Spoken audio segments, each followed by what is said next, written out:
بسم اللہ الرحمن الرحیم۔ صحابی رسول فرماتے ہیں کہ میں نے نبی اکرم صلی اللہ علیہ وسلم کو فرماتے ہوئے سنا، اللہ اس شخص کو تر و تازہ اور خوش رکھے جس نے مجھ سے کوئی بات سنی، پھر اس نے اسے جیسا کچھ مجھ سے سنا تھا ہو بہو دوسروں تک پہنچا دیا، کیونکہ بہت سے لوگ جنہیں بات یعنی حدیث پہنچائی جائے پہنچانے والے سے کہیں زیادہ بات کو توجہ سے سننے اور محفوظ رکھنے والے ہوتے ہیں۔ نبی اکرم صلی اللہ علیہ وسلم نے فرمایا، اللہ اس شخص کو تر و تازہ رکھے، میری بات کو سنے اور توجہ سے سنے، اسے محفوظ رکھے اور دوسروں تک پہنچائے، کیونکہ بہت سے علم کی سمجھ رکھنے والے علم کو اس تک پہنچا دیتے ہیں جو ان سے زیادہ سوچ بوجھ رکھتے ہیں۔ 3 چیزیں ایسی ہیں جن کی وجہ سے ایک مسلمان کا دل دھوکہ نہیں کھا سکتا۔ نمبر 1، عمل صالح اللہ کے لیے۔ نمبر 2، مسلمانوں کے ائمہ کے ساتھ خیر خواہی۔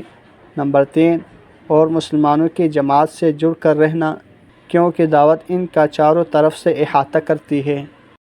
رسول اللہ صلی اللہ علیہ وسلم نے فرمایا، اللہ تعالیٰ علم اس طرح نہیں اٹھائے گا کہ اسے لوگوں کے سینوں سے کھینچ لے، لیکن وہ علم کو علماء کی وفات کے ذریعے سے اٹھائے گا، یہاں تک کہ جب وہ کسی عالم کو باقی نہیں رکھے گا تو لوگ اپنا سردار جاہلوں کو بنا لیں گے، ان سے مسئلے پوچھے جائیں گے تو وہ بغیر علم کے فتوے دے دیں گے، وہ خود گمراہ ہوں گے اور دوسروں کو بھی گمراہ کر دیں گے۔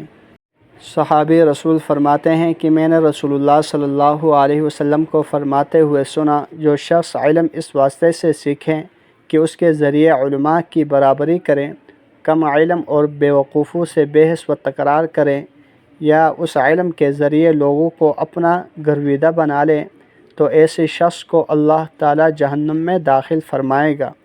اللہ جل شانہ سے دعا ہے جتنی احادیث مبارک ہم نے پڑھی سنی ان پر اچھی طرح عمل کرتے ہوئے دوسروں تک پہنچانے کی توفیق عطا فرمائیں۔ جزاکم اللہ خیرا کثیرا۔